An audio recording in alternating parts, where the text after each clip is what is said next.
Pessoal, vamos falar sobre a situação na Ucrânia, o que está acontecendo na grande contraofensiva ucraniana, que não é só mais em Kharkiv, já tem lugar em Donetsk, em Luhansk, vamos entender o que está acontecendo. Vamos falar também sobre a grande celebração do aniversário de Moscou, que foi feita ontem lá pelo Putin, teve roda gigante inaugurada, teve fogo de artifício. O pessoal não gostou não, vou explicar por que para vocês. Esse vídeo é o vídeo do dia 11 de setembro de 2022, a gente faz vídeos sobre a situação na guerra aqui todos os dias. Se você quiser ver, tem uma playlist desde o dia 22 ou 23 de fevereiro, quando a gente começou os vídeos, né? Pois bem, essas notícias foram sugeridas por Perini, Decalcada e várias outras pessoas. Obrigado aí ao pessoal que sugeriu a notícia. Obrigado a você que está assistindo o nosso vídeo. Se você gosta do nosso conteúdo, por favor, deixa o seu like, se inscreva aqui no canal, né?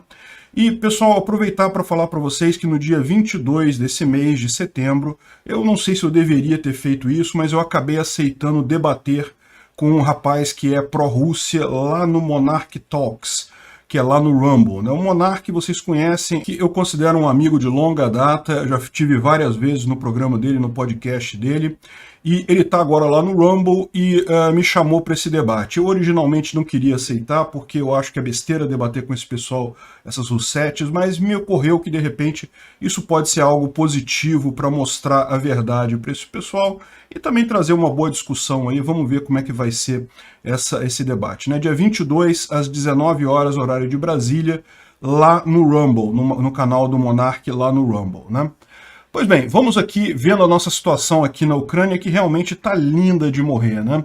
Só não está melhor por um problema que eu vou explicar para vocês. Olha só, ontem o exército ucraniano ele requereu uma blackout de mídia, ou seja, pediu para que os soldados não divulgassem mais informação sobre o avanço das tropas ucranianas, né? Eu entendo o motivo disso, o motivo certamente é porque eles estão avançando cada vez mais e eles sabem que em algum momento eles vão encontrar resistência russa. Os russos não estão parados, simplesmente fugindo em desespero. A maior parte está fugindo em desespero, é verdade, mas já tem gente lá do lado dos russos preparando uma defesa, uma linha defensiva, ou talvez até uma contraofensiva. Enfim, eles sabem que é perigoso ficar divulgando informação demais para o outro lado, né? Então pediram silêncio, então a gente tem menos informações agora sobre avanços, as informações estão menos palpáveis, a gente tem um monte de gente dizendo coisas, mas sem ter uma certeza muito grande. Eu vou explicar para vocês isso diferente do que a gente teve nos últimos dias, né? A gente viu que, aqui, olha só, impressionante o ganho que teve, né? Ontem a gente falou que Izium já tinha caído e Lima já tinha caído, mas só hoje que isso está confirmado oficialmente. Aqui já vê que os russos não estão mais aqui na maior parte de Lima, ainda marca aqui uma parte da cidade como estando sob controle dos russos, mas é questão de tempo, porque a gente viu ontem, eles já abandonaram a cidade, né? Izium também já foi capturada pelos ucranianos, agora a gente já tem essa confirmação, mas parece que já tem mais coisa do que isso, tá? A questão toda é essa, o pessoal agora não está dando mais tanta visibilidade ao que está acontecendo na contraofensiva.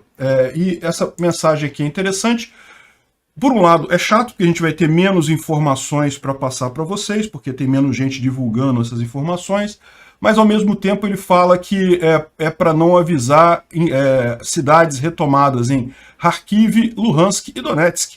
Ou seja, o pessoal não está limitado a Kharkiv, não. A coisa vai avançar também por Luhansk e Donetsk, né? E aonde exatamente estão as tropas ucranianas agora é difícil de dizer, justamente por conta desse silêncio, né? A gente sabe que o efeito dessa contraofensiva nas tropas russas foi tremendo, um efeito psicológico, um efeito desmoralizante enorme. Muitos russos estão fugindo de forma desorganizada, a ponto de você precisar desse tipo de coisa aqui. Olha só, os russos, eles disseram que homens não podem se mover mais ali em Kherson. Por quê? Lembra que a gente mencionou o comunicado ontem do exército ucraniano falando que pegaram pelo menos 15 russos tentando fugir em roupas civis, ou seja, o cara joga fora o uniforme militar dele, bota uma roupa civil e tenta fugir para ficar pelo menos vivo. E os russos, em função disso, estão proibindo que homens circulem. Nenhum homem pode passar em lugar nenhum ali em Kherson por conta de soldados russos fugindo, tentando fugir da guerra, né? Então dá para entender que a situação é bastante complicada. E aí a gente tem algumas informações que não dá para saber se realmente é verdadeiro ou não. Olha esse caso aqui, né? A bandeira ucraniana foi levantada em Starobilsk, na região de Luhansk. Onde é que é Starobilsk? Starobilsk é aqui, ó. Não faz sentido, né? Isso aqui deve ser coisa de partizão, né? Partizão que deve estar subindo a bandeira ali. Não pode ser invasão da tropa chegar até aqui, porque se os ucranianos estão aqui já, essa região toda aqui já está condenada completamente no final das contas. Mas mostra, no mínimo, que não tem muita presença russa na região. Para os partizãos poderem estar colocando a bandeira ali, né? Realmente não deve ter muita coisa. Além disso, a gente teve várias outras bandeirinhas em várias cidades ali da região. Dá para ver aqui, ó, um monte de bandeirinha por aqui, um monte de cidade liberada nessa região aqui de Kharkiv. E um lugar interessante é aqui em Kozarha-Lopan, que é próximo à cidade de Kharkiv em si, que também foi liberada. Aqui, ó, essa cidade aqui. Aqui ainda está marcando como estando vermelho, mas aparentemente já foi liberado. Segundo estão dizendo aqui, as tropas russas fugiram, foram vistas fugindo de lá em direção à Rússia. Fugindo não apenas dessa cidade, mas das cidades aqui no entorno, né? Mas não foi só isso. A gente teve informação ontem de que o prefeito de Lysychansk falou que a cidade já estava sendo disputada pelos ucranianos também. Não está marcado aqui. Lembra? Silêncio, ninguém vai falar nada. Severodonetsk, segundo eles estão dizendo, Severodonetsk estava sendo atacada pelo norte e pelo oeste. Ou seja, o pessoal já estaria aqui. Então, nesse caso aqui, eles já pegaram Lysychansk, ou pelo menos alguma dessas cidades aqui próximas a Severodonetsk. Repara a questão, a gente tem um monte de quase informação, mas não tem certeza se aquilo está realmente acontecendo ou não, né? O fato é que Bilohorivka, nesse mapa, novamente, não está mostrando Bilohorivka como com os ucranianos, mas a gente tem informações de que Bilohorivka, essa aqui é uma informação mais firme, de que Bilohorivka já foi tomada pelos ucranianos, né? Ou seja, o Luhansk, que é o Oblast de Luhansk, que era o único que os russos tinham conseguido tomar totalmente, já não está mais totalmente na mão dos russos, né? Então Bilohorivka já está aqui, a briga deve estar em algum ponto por aqui, a gente vai ficar sabendo nos próximos dias, quando a situação estiver mais controlada por aqui. Mas o que chamou a atenção de todo mundo ontem foi justamente a quantidade de equipamento que foi abandonado pelos russos lá em Izium, né? Então o pessoal está mostrando aqui 8 T-80 e mais um monte de outros tanques que foram deixados aqui pelos russos, mais um monte de coisa. Tem outras imagens de tanques abandonados em Izium e coisa e tal, muita coisa foi deixada mesmo. Aqui, ó, uma thread só com equipamentos que foram abandonados pelos russos ali na região. É aquilo que a gente falou, né? Izium era uma central russa impressionante. Era onde os russos estavam fazendo todo o esforço de guerra deles ali na região de Donbás. Estava sendo suportado por essa base feita em Izium. E acabou. O Izium está nas mãos ucranianas, os russos fugiram completamente. A gente vê aqui quanta coisa que foi abandonada às pressas, né? Isso porque o pessoal está falando que não teve pânico, não foi correria e coisa e tal.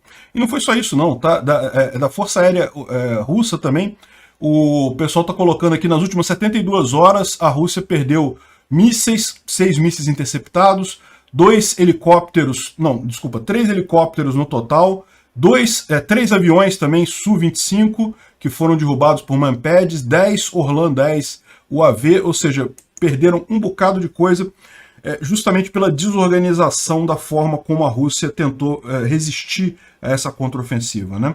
Isso é um ponto que o pessoal está levantando. Não apenas a Rússia deixou as forças muito fracas na região, como quando começou a grande contraofensiva, ela mandou tropa para lá, simplesmente mandou a tropa, sem organização, sem planejamento, sem estabelecer linhas defensivas secundárias, né? Porque o correto seria isso, você perdeu a primeira linha de defesa, você tem que planejar uma segunda linha de defesa e tentar firmar a posição ali, né? Não fizeram nada disso, mandaram o pessoal para reforço, o que acabou causando muitas mortes e perda de equipamento e nada além disso, né?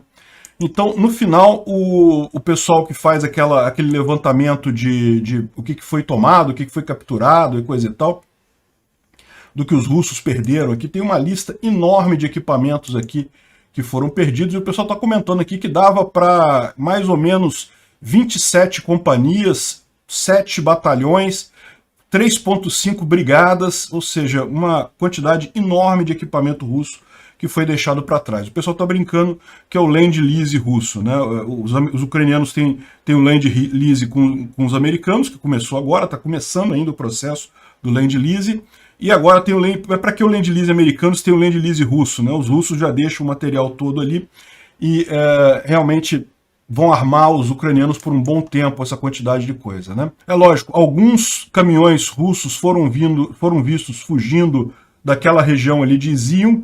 Isso daqui é uma coluna de equipamentos russos, né? Parece mais pessoal, tá? Parece mais o transporte de pessoal. Caminhões apenas. Mas tem alguns tanques aqui, tem alguns APCs, tem algumas coisas militares aqui também. Isso aqui é em Oskil, atravessando o rio Oskil, ou seja, fugindo de Izium, né? Lembra, Izium está aqui. O rio Oskil é esse riozinho que passa aqui, e era a única saída que os russos tinham ontem, era através daqui. E de fato eles fugiram usando essa rota, abandonaram isso daqui, né? Eu imagino que os ucranianos estão acompanhando esse comboio russo aí, né, para tentar dar um fim nisso daí, né? Afinal, deixar o pessoal se safar fácil assim é complicado.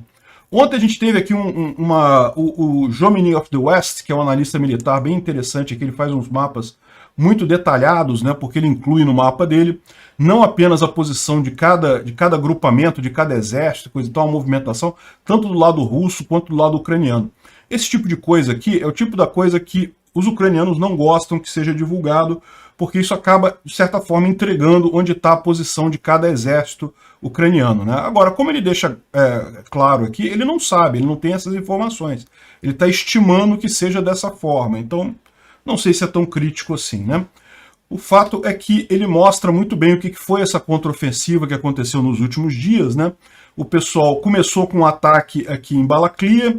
Balaklia foi o principal ataque, daí eles conseguiram furar aqui por trás com uma quantidade muito grande de tropas aqui, e enquanto Balaklia estava se defendendo do ataque direto do lado de cá, e também de unidades especiais que estavam na retaguarda. Então teve também operação especial para minar a capacidade russa de resistir nesse ataque, né?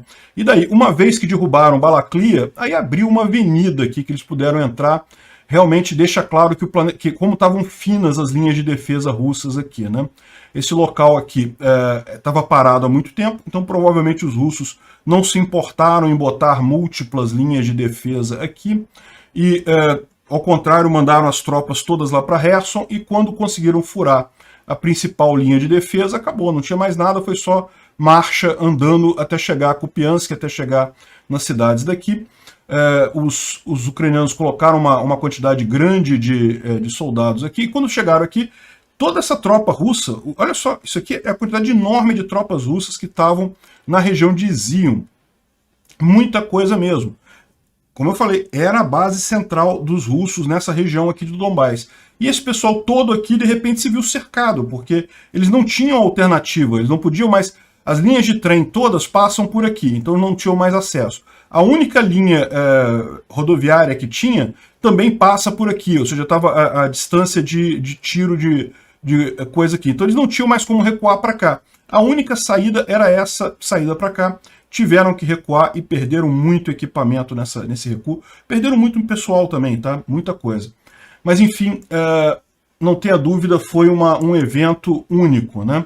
E como ele fala aqui, eu tenho certeza, né, que essa contraofensiva ucraniana vai ser estudada em livros de estratégia militar por muito tempo ainda. E ele lembra que no dia 14 de abril ele disse que provavelmente seria isso que os ucranianos iriam fazer, ou seja, os ucranianos naquela época já estavam preparando a ofensiva em Kherson, mas ele falou o ideal para os ucranianos seria atrair os russos aqui para Kherson e fazer uma ofensiva aqui. Ó. Esse aqui é o mapa que ele fez em 14 de abril. Ele falando aqui, olha só, traz os ucranianos para cá e ataca em Kharkiv, seria a segunda zona de batalha. A primeira zona aqui e a segunda zona aqui, né? Enfim, interessante, o cara realmente teve essa visão aí antes, né? Lembrando que isso daqui tudo, ele está descrevendo o que aconteceu até o dia de ontem. O que aconteceu de ontem para hoje, a gente não tem tanta informação, como eu expliquei para vocês, por conta do sigilo que foi colocado lá pelo exército ucraniano, né? O que a gente tem por aqui são algumas coisas curiosas, como, por exemplo, esse russo tentando usar o BMP para atravessar o rio. Em tese, esse BMP é anfíbio, ele poderia atravessar o rio. Então ele vai lá confiante, coisa e tal, só que não dá certo. E a questão toda é a seguinte, né? Esse tipo de blindado, ele transporta pessoas, né? E eu não tô vendo ninguém sair de dentro do blindado aí. Eu espero que realmente o cara estivesse sozinho no blindado, porque caso contrário, teve pelo menos 8 pessoas que se afogaram nesse caso aqui, né? Bom, a gente tem algumas informações sobre de bloggers russos falando sobre essa situação. De novo, a gente vai estar numa mesma situação parecida com Kherson agora, em que não se tem informação direta dos ucranianos, mas se tem informação dos bloggers russos, e eles estão dizendo que os ucranianos já tomaram Vovchansk e várias outras cidades ali na região de Kharkiv, e que todo o governo, entre aspas, russo daquela região foi para Belgorod, ou seja, fugiram da Ucrânia para a Rússia, né? Estão aqui em Belgorod. Repara que aqui no mapa, agora estamos seguindo o silêncio, então ninguém fala mais, ninguém atualiza mais o mapa, mas pelo que eles estão dizendo ali, Veliki Burluk já foi tomada pelos ucranianos, Vovchansk aqui já foi tomada pelos ucranianos também, e todo esse conjunto de vilarejos aqui já foi tomado, e os russos fugiram para Belgorod. Belgorod fica logo aqui depois da fronteira, né? Diz que chegou a ter engarrafamento das pessoas saindo da Ucrânia ontem, e pior, né, o pessoal acusando a Rússia de fazer corpo mole, que não queria deixar o pessoal passar. Por quê? Porque imaginavam que muitas pessoas ali eram soldados desistindo da guerra, soldados querendo viver e fugindo, né? Aqui mais uma cidade, acabou de aparecer essa bandeirinha aqui agora, mais uma cidade na região aqui liberada pelos ucranianos também. O que dá a entender é que os russos simplesmente fugiram, quem estava nessa área aqui simplesmente fugiu para a Rússia de pânico, né? Porque, embora aqui, lógico, seja ameaçado, se os ucranianos estão fazendo um esforço grande aqui, a chance deles atacarem aqui também seria pequena. O pessoal que fugiu mesmo porque viu que não vai ter o que fazer, né? E pior, podem estar preocupados de serem remanejados para tentar ajudar o pessoal que está do lado de cá. E como eu falei para vocês, não é apenas nessa região aqui de Kharkiv, não é apenas aqui em Luhansk, mas também a gente tem informação de que os ucranianos avançaram sobre Donetsk. E aí, de novo, a gente cai nessa situação de que a gente só tem informação muito por alto, não dá para saber muita coisa. O que a gente tem de informação mais certa é que os ucranianos retomaram o aeroporto de Donetsk. O aeroporto de Donetsk é essa região aqui. Na verdade, o aeroporto de Donetsk não existe mais. Está em 2014, quando houve a primeira guerra, lá quando houve a primeira invasão russa, ele foi um dos pontos centrais de ataque, de forma que ele foi totalmente destruído. Então, embora tenha aqui um negócio mostrando uma pista de pouso, em tese é um aeroporto aqui, isso aqui não existe mais, é tudo ruína. Mas, de qualquer forma, os ucranianos já teriam tomado isso daqui. Mas a gente tem informações de que os russos fugiram de Donetsk, então que os ucranianos já entraram 1/3 da cidade, e o problema todo é como, embora a maior parte dos russos tenha saído de Donetsk, os ucranianos têm que ficar checando quarteirão a quarteirão, porque pode ter sniper, pode ter armadilha, pode ter problema aqui. Então esse seria o trabalho que eles estão fazendo neste momento. Não sei se dá para acreditar nisso. Que teve pânico nos russos, teve muito russo fugindo, teve. Se é o caso aqui em Donetsk, a gente não sabe ainda. O pessoal está comentando aqui que por que isso, né? Por que Donetsk nesse caso, né? Porque Donetsk aqui nessa região faz a mesma função que fazia Balaklia lá no outro frente, né? Aqui você tem Donetsk, que é a grande concentração de forças russas nessa região, e do lado você tem um grande espaço vazio, em que, em tese, os ucranianos podem avançar muita coisa aqui, se Donetsk for anulada, né? Mas Donetsk é uma cidade muito maior do que Balaklia. Donetsk é uma cidade de milhões de habitantes, né? Tudo bem que diminuiu muito de tamanho desde a época da guerra, desde que ficou nessa região, entre aspas, separatista aqui, né? Mas ainda é uma cidade muito grande. Eu não sei não. Vamos aguardar para a gente ter certeza disso daí, né? O fato é que o pessoal tem comentado que muita gente está falando sobre isso. Inclusive esse cara aqui, que é um chamado Penis Duchlin, o nome dele é Denis Pushlin, né? Mas o pessoal está usando bem brincadeira aqui.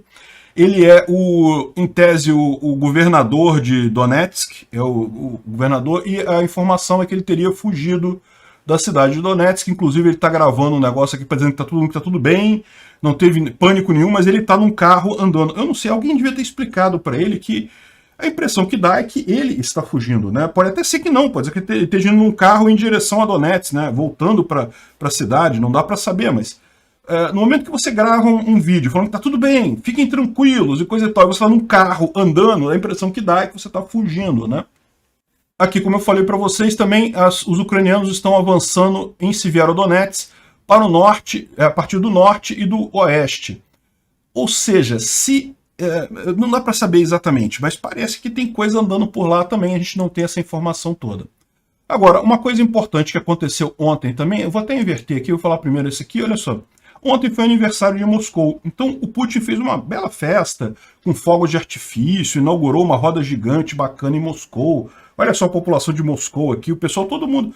É aquilo que eu falo para vocês, a população de Moscou não está nem aí para a guerra, a verdade é essa. Tem aquele pessoal que apoia e coisa e tal, mas assim, por enquanto essa guerra não afetou ninguém que mora ali em Moscou, mesmo os jovens, o pessoal que está sendo colocado nos militares, que está indo para a guerra, são pessoas mais de províncias pobres da Rússia. Moscou mesmo não foi praticamente ninguém.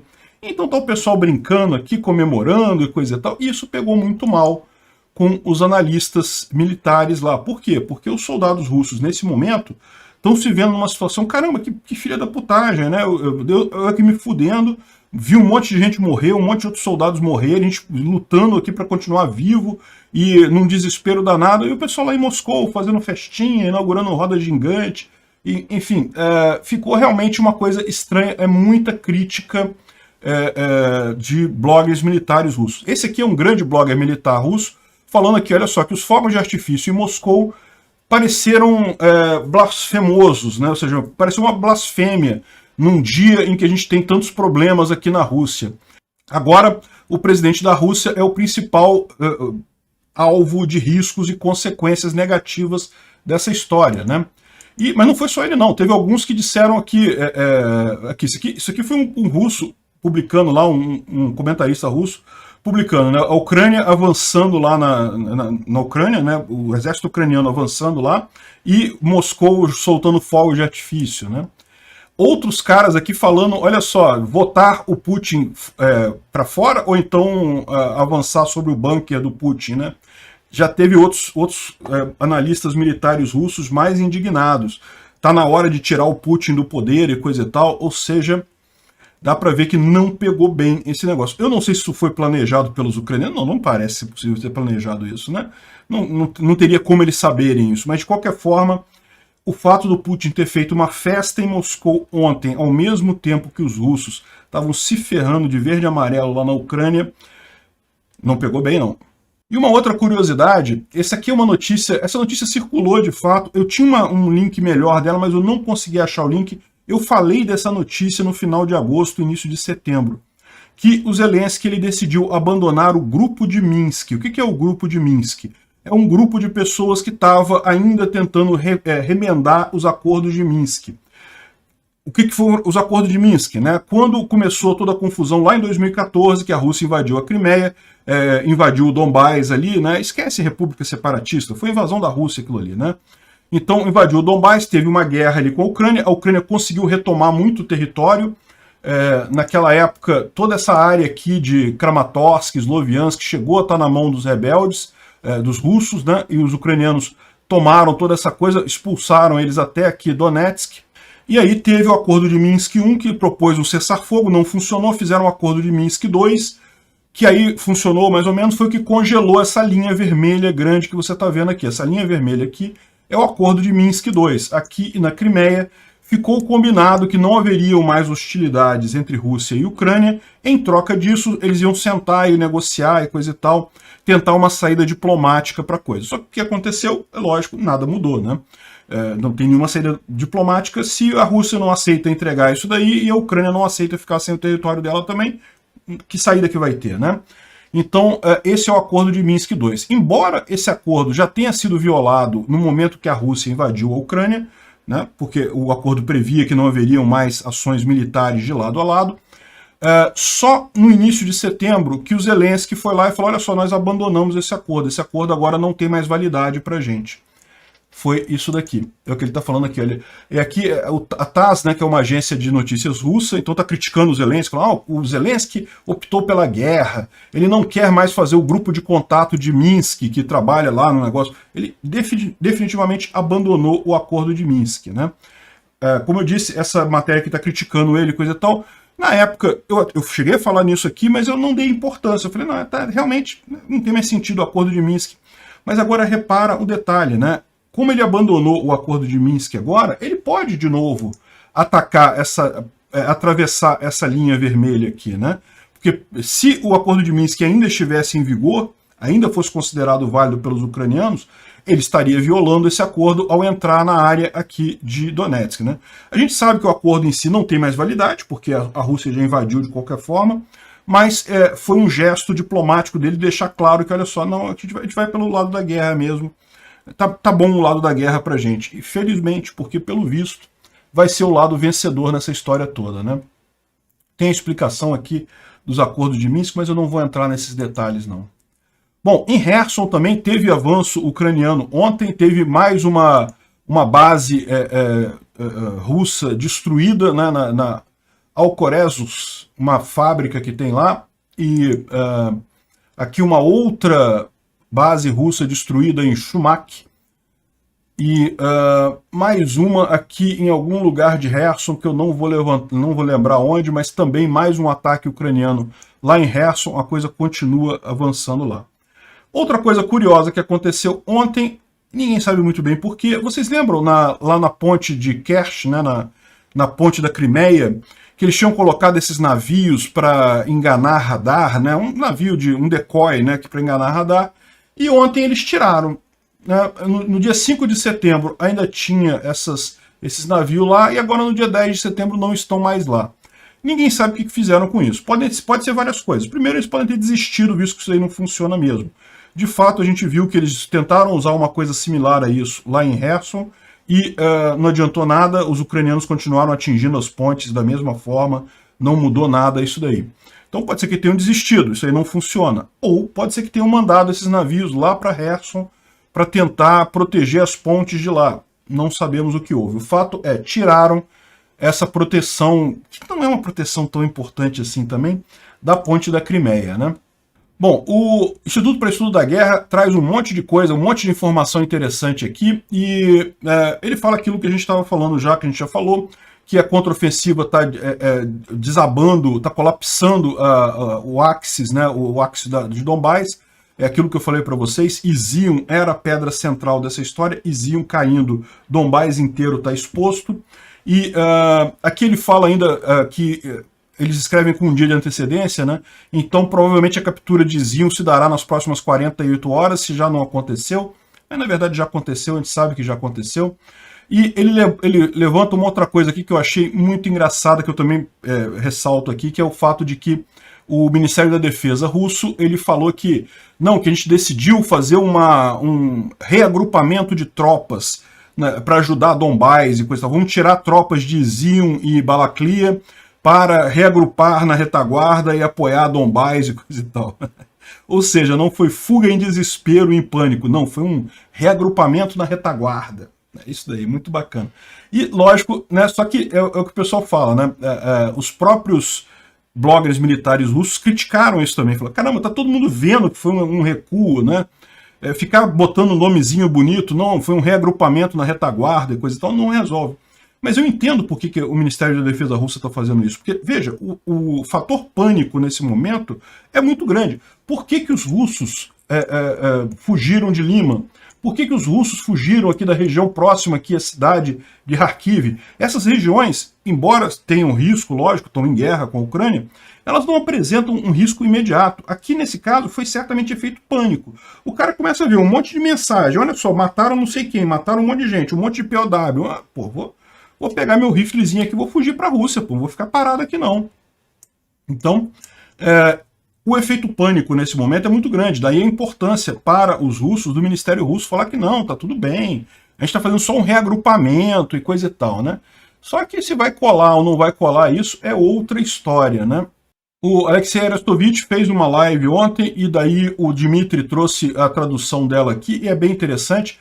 O que eles falam é que lá em Kherson, embora a gente não tenha muita informação, os ucranianos continuam avançando, mas avançando muito devagar. Isso é o esperado, é aquela estratégia que a gente falou, né? Eles atraíram as melhores tropas russas para aquela região de Kherson, e como são boas tropas russas que estão lá, tem um número considerável, são boas tropas, é difícil a Ucrânia avançar, não é algo fácil, mas a grande expectativa é essas tropas não estão sendo reabastecidas, elas não conseguem ter suprimentos adequados. Mais dia, menos dia, vão acabar falhando e os ucranianos vão avançar, né?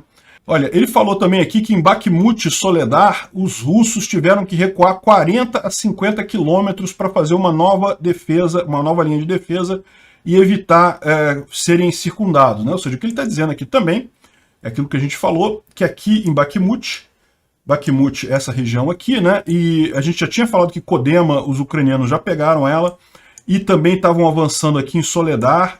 Parece que tem mais coisa nessa região aqui também, tá? Os ucranianos conseguiram avançar aqui também, o que faria sentido se você considerar que Biloruhivka também teria sido tomada pelos ucranianos e estariam atacando Severodonetsk e Lysychansk.